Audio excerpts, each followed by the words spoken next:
Alright, ladies and gentlemen, Fabs in the house.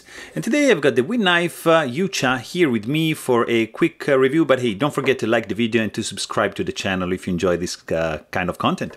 So basically, what do we have here? This is, I would say, liner lock with carbon fiber overlays or scales. It's pretty ambiguous, I would say.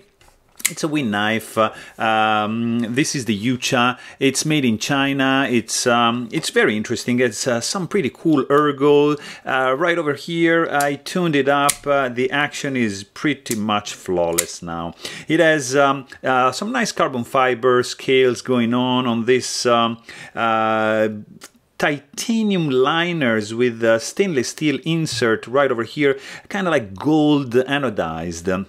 Solid backspacer with lanyard hole integrated, titanium pocket clip sculpted nicely, of course with the WE logo. Of course you've got some carbon fiber going on the back as well.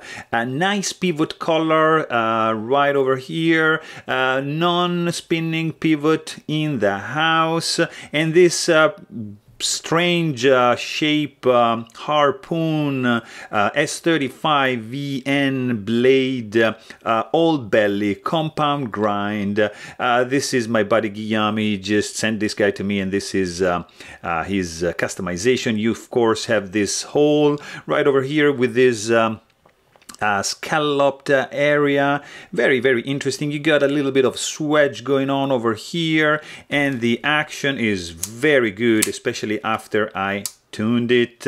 Sound, it's nice. It's a clacky and clinky, pretty cool sound over here. I'm not really a fan probably of this blade, but it's overall a very cool knife.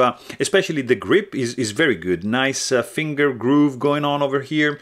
It's very good. Zero hot spots. This guy is gonna weigh in the pocket 4.3 ounces, and it's overall nicely done, I have to say, except for this shape of the blade over here. I mean, it still has to grow on me.